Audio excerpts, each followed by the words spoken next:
नमस्कार साथियों। तो आज है 6 जून 2025। बाजार की सेंटिमेंट आज भले ही काफी बढ़िया था। निफ्टी 50 के साथ साथ ज्यादातर जो टॉप लाइन सेक्टर्स या इंडेक्स उसमें बहुत ही बढ़िया मूवमेंट हुआ। और दोस्तों पूरा पूरा पॉसिबिलिटी है कि आज आप और मैं जैसे रिटेल इन्वेस्टर्स की पोर्टफोलियो नेगेटिव में क्लोजिंग दिया। तो दोस्तों क्या आपकी पोर्टफोलियो का स्टेटस है, प्लीज कमेंट करके बताइए। इसके पीछे देखिए मेनली जो कारण है, आज जो तेजी था वो था निफ्टी 50 के साथ साथ ज्यादातर टॉप लाइन सेक्टर्स में। इसके अलावा यानी जो मिड कैप हो गया, स्मॉल कैप हो गया, माइक्रो कैप हो गया, और मोस्ट इंपॉर्टेंटली बहुत सारे पीएसयू सेक्टर जैसे कि रेलवे सेक्टर, जैसे कि आपके डिफेंस सेक्टर, है ना, इस पे कोई बहुत बड़ा मूवमेंट नहीं हुआ। और जिसके कारण आज भले ही देखिए निफ्टी 50 क्लोजिंग दिया 1% से ज्यादा ऊपर, बट अगर आप देखेंगे आज निफ्टी इंडिया डिफेंस सेक्टर में क्लोजिंग कहां पे हुआ मालूम है? ये देखिए 1.70% नीचे, 1.70% नीचे हुआ, इतना नीचे। और अगर हम थोड़ा और डिटेल में बात करें तो आप देखिए सिर्फ और सिर्फ जो निफ्टी इंडिया डिफेंस सेक्टर में शेयर लिस्टेड है, इनमें सिर्फ 3 ही शेयर है जो पॉजिटिव में आज क्लोजिंग दे पाया। एक हो गया आपका यूनिमेक, छोटे से कंपनी है। कोचिन शिपयार्ड में मैं कहूंगा 1% का मूवमेंट यहाँ पे दिखा रहा है, बट एक्चुअली इसका जो मूवमेंट था वो डाउनवर्ड था। आगे हम डिस्कस करेंगे इस बारे में। इसके अलावा इम्टा टेक्नोलॉजी जस्ट फ्लैट क्लोजिंग दिया। सो ओवरऑल बात करें सिर्फ एक ही शेयर में आज ठीक ठाक क्लोजिंग हुआ है, वह यूनिमेक। अदरवाइज आप देखेंगे ज्यादातर आज नेगेटिव में क्लोजिंग दिया, जैसे कि जेनटेक अभी तक इतना बढ़िया मूवमेंट था, आज देखिए 5% की लोअर सर्किट में क्लोजिंग। पारस की बात करें ये भी लगभग 4% गिर गया। ये देखिए अस्त्रा माइक्रो, ये भी गिर गया 4%।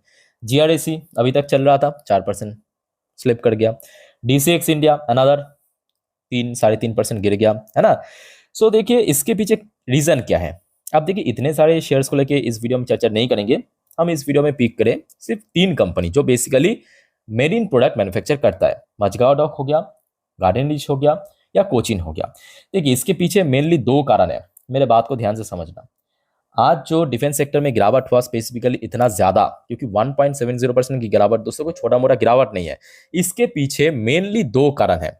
सबसे पहला जो कारण है वो तो बहुत सिंपल है। इन सब शेयर में लास्ट लगभग 1 से 1.5 महीना या लगभग 2 से 3 महीने के भीतर बहुत अच्छा मूवमेंट हुआ था। जैसे कि आप मझगांव डॉक उठा लीजिए। मझगांव डॉक की शेयर हाल फिलहाल में कंपनी की रिजल्ट वीक रहने के कारण थोड़ा बहुत स्लिप किया है। अदरवाइज अगर आप देखेंगे शेयर उसके पहले ऑलमोस्ट 90% ज्यादा मूवमेंट कर दिया था, 90% से ज्यादा। अगर आप देखेंगे जीआरईसी भाई, ये तो अलग ही एक बीस्ट मोड पे चल रहा था लास्ट कुछ महीना। अगर आप देखेंगे मतलब अगर एकदम से जो इस साल पे बॉटम टच किया था वहां वहां से कैलकुलेट करें तो लगभग आपको कितना मालूम है? जस्ट अ मिनट, 180% के आसपास। ये देखिए 178% रिटर्न दिया। जस्ट इमेजिन कीजिए, शेयर अपना पीक पे भी है, 180% के आसपास रिटर्न दिया। तो शेयर में कहीं ना कहीं काफी ज्यादा मूवमेंट हुआ है। और कोचिन शिपयार्ड की बात करें, देखिए आज इसमें शुरू जितना बढ़िया हुआ था ना, और उसके बाद मूवमेंट की अगर हम बात करें, मूवमेंट डाउनवर्ड था। भले ही आज क्लोजिंग पॉजिटिव में दिया, बट मूवमेंट अगर आप देखेंगे डाउनवर्ड था, ठीक है। सो कोचिन शिपयार्ड भी बीच में काफी चल गया था। तो ओवरऑल बात करें, एक तो रीजन यहाँ पे साफ सुथरा दिख रहा है, शेयर्स जो है इतना चलने के बाद एक प्रॉफिट बुकिंग देखने को मिला। क्या देखने को मिला? Profit booking. Just a minute, मैं आपको लिख के देता हूं। प्रॉफिट बुकिंग देखने को मिला। इसके अलावा जो दूसरा कारण है ना, वो आई थिंक कि आप लोग उतना अच्छे से नोटिस नहीं किया। आज मार्केट, पहले आप ये बताइए कि आज बाजार में क्यों तेजी था? आज निफ्टी 50 बैंक्स क्यों तेजी था? इसीलिए तेजी था बिकॉज आरबीआई द्वारा जो एमपीसी मीटिंग का आउटकम निकला है उसमें सरप्राइजिंगली इस बार 50 बेसिस पॉइंट या 50 बीपीएस रेट कट किया है, सरप्राइजिंगली। बिकॉज ज्यादातर जो मार्केट एक्सपर्ट की, ब्रोकरेज फर्म की एस्टिमेट आया था कि 25 बीपीएस का आसपास रेट कट कर सकते, बट सरप्राइजिंगली 50 बीपीएस कर दिया। अब देखिए 50 बीपीएस करने के बाद बहुत सारे सेक्टर को फायदा मिल रहा है। जैसे कि आज बैंकिंग सेक्टर को फायदा मिलेगा, ऑब्वियसली फाइनेंशियल सर्विस सेक्टर को फायदा मिलेगा, एफएमसीजी सेक्टर को फायदा मिलेगा, ऑटो सेक्टर को फायदा मिलेगा, और most importantly reality sector, metal sector, ठीक है। तो जिसके चलते जो आज टॉप लाइन सेक्टर है ना, जिसको ज्यादातर फायदा मिलेगा। दूसरा देखिए एक और सेक्टर से मैं उसका नाम नहीं लिया, नोटिस करना, मैं आईटी सेक्टर का नाम नहीं लिया। आईटी सेक्टर आज चला भी नहीं है। आईटी सेक्टर तो बस बाजार पॉजिटिव में था, पॉजिटिव में क्लोजिंग दे दिया। और दूसरी बात, आज सुबह से जो डॉ जोन्स की फ्यूचर, नैस्डैक की फ्यूचर, वो भी पॉजिटिव में था। आईटी सेक्टर जिस वजह से आधा % ऊपर क्लोजिंग दिया, अगर आप देखेंगे, ठीक है। तो ओवरऑल बात करें 2 ही रीजन है। एक तो नंबर 1 रीजन एकदम शॉर्ट में आपको बताता हूं, एक हो गया आपका प्रॉफिट बुकिंग, और दूसरा रीजन है आरबीआई एमपीसी मीटिंग की आउटकम के थ्रू जिन जिन सेक्टर्स में आज मतलब को फायदा मिल रहा है उन पे तेजी था, अदरवाइज बाकी सेक्टर्स में थोड़ा सा नेगेटिव मूवमेंट देखने को मिला। यहां तक क्लियर हो चुका है ना कि क्यों गिरावट हुआ? कोई सवाल है कमेंट करके बताइए। अच्छा, आगे बढ़ते हैं इस वीडियो में। अब बात करेंगे, चलो ठीक है गिरावट हो गया, अब सवाल उठता है कि कहां तक गिर सकता है, नीचे कहां पे सपोर्ट लेवल है। आइए उस बारे में थोड़ा सा चर्चा करेंगे डिटेल में, डेप्थ में जाके इंडिविजुअली शेयर्स को कवर करेंगे। देखिए सबसे पहले हम बात करेंगे मझगांव डॉक। मझगांव डॉक इसी महीनों पे मतलब रिजल्ट आउट होने के कुछ टाइम पहले शेयर देखिए अपना ऑल टाइम हाई को टच किया था 3,775 रुपए। उसके बाद आउट हुआ कंपनी के रिजल्ट। रिजल्ट दोस्तों बहुत ही खराब था। खराब क्यों था? क्योंकि कंपनी देखिए रेवेन्यू तो चलो ठीक है थोड़ा बहुत फ्लैट, 2% की इंक्रीज, मतलब कोई बहुत बड़ा इंक्रीज नहीं, बट मेनली बात यह है कि इस बार जो खर्चा है, एक्सपेंसेस बहुत ज्यादा बढ़ जाने के कारण कंपनी की अल्टीमेटली मार्जिन जो है वो श्रिंक कर गया, स्लिप कर गया, 52% ड्रॉप, और जिसके चलते कंपनी की जो नेट प्रॉफिट वो 50% गिर गया। उसके बाद देखिए शेयर में ऑलमोस्ट यहाँ पे गिरावट हो चुका था, वही कितना 8-10% के आसपास। उसके बाद हमने देखा शेयर गिर गया था, ये देखिए 8-10% के आसपास, ठीक है। सो उसके बाद लास्ट कुछ दिनों से मझगांव डॉक में ऐसा कोई बहुत बड़ा गिरावट नहीं हुआ। ये भी मैं कहूंगा काफी नोटिसेबल पार्ट है कि मझगांव डॉक की शेयर कहीं ना कहीं लास्ट 5 ट्रेडिंग सेशन, ये देखिए लास्ट 5 जो ट्रेडिंग डेज है उसकी चार्ट पर मैं आपके सामने ओपन किया, शेयर कहीं ना कहीं गिरावट के बाद थोड़ा सा फ्लैट मूवमेंट कर रहा है या कंसोलिडेट कर रहा है। ये सबसे बेस्ट पार्ट है कि शेयर में कोई बहुत बड़ा डिप नहीं हो रहा है। अच्छा, आज की रेट पे अगर आप देखेंगे शेयर कहां पे इंट्राडे लो टच किया 3,381 रुपए पे, ठीक है। और ऊपर की कहां पे देखिए बार बार रेजिस्टेंस मिल रहा है, जैसे कि आपके इसी हफ्तों में बुधवार आप देखिए 4 जून 3,500 की लेवल पे, ठीक है। सो नीचे की तरफ अगर आप देखेंगे बहुत ज्यादा नीचे भी नहीं जा रहा है, जा भी रहा है तो लगभग 3,000, ये एक बार मैं आपको लिख के देता हूं, 3,370 से 80 इस लेवल के आसपास बार बार सपोर्ट मिला, बढ़िया से सपोर्ट मिला। तो मझगांव डॉक के लिए मैं कहूंगा इमीडिएट जो सपोर्ट पॉइंट है यही है।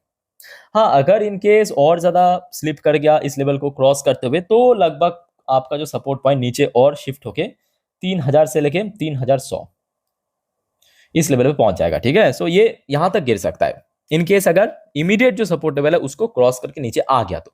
अच्छा, ऊपर की तरफ एक ही रेजिस्टेंस है और बोल सकते हो कि शॉर्ट टर्म बेस पे एक ही टारगेट है, बस 3,500 के ऊपर होल्ड करना, टच करना नहीं है, टच तो अभी भी कर रहा था, है ना। 3,500 के ऊपर होल्ड करना, ठीक है। वैसे अगर हम बात करें अच्छी कंपनी है, थोड़ा बहुत प्रॉफिट बुकिंग चलता है, इसमें कोई बहुत ज्यादा सोचने चौंकने वाली बात नहीं है कि क्या होगा अब, ठीक है।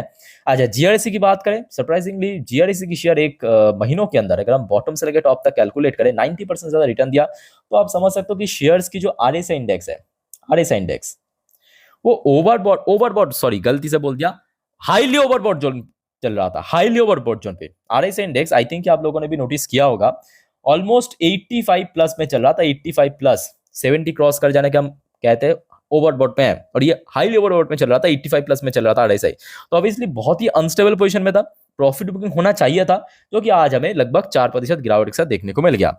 अब जो सबसे बड़ा क्वेश्चन मार्क, सर चलो ठीक है अभी तक तो शेयर चल गया, कहां तक गिर सकता है? देखिए कंपनी खराब नहीं है, इस बार हमने देखा कंपनी की परफॉर्मेंस भी बहुत बढ़िया था, जैसे कि क्वार्टर फोर आप देख लीजिए, चाहे रेवेन्यू की बात करें, मार्जिन की बात करें, मोस्ट इंपॉर्टेंटली कंपनी बेहतरीन काम किया, जहां पे मझगांव डॉक फेल कर गया, है ना। मार्जिन पे कंपनी बहुत अच्छा यहाँ पे काम किया, 35% की इंक्रीज, जिसके चलते कंपनी की अल्टीमेटली प्रॉफिट जो है 100% को बढ़ गया, 118%। तो कंपनी की फाइनेंशियल ग्रोथ इस बार काफी बढ़िया रहा। सो शेयर में आई थिंक कि बहुत बड़ा कोई डिप करेक्शन होने का चांस काफी कम है, बट इन केस अगर मान लीजिए हो गया, ठीक है, तो क्या किया जा सकता है? सो थोड़ा सा पीछे चल के देखेंगे, मई की आखिरी हफ्तों में जब शेयर में एक्चुअली तेजी हुआ था, और शेयर देखिए 29 ऑफ मई, यहाँ पे आपको दिख रहा है ना सब कुछ अच्छे से, 29 ऑफ मई पहली बार 3,000 के ऊपर आके क्लोजिंग दिया। उसके बाद अगर आप ध्यान से देखेंगे 3,000 के ऊपर लगातार कुछ दिनों पे सस्टेन भी किया था, ध्यान से देखना, 29, ये देखिए 30, 3,000 के ऊपर सस्टेन किया। उसके बाद देखिए नेक्स्ट डे वही लगभग 3,000 के आसपास ही था, 2 जून, बहुत नीचे नहीं था। सो इमीडिएट अगर गिरावट होता है जीआरएसी के अंदर, सबसे क्रूशियल जो सपोर्ट लेवल निकल के आ रहा है 3,000 की लेवल, 3,000 की लेवल, ठीक है।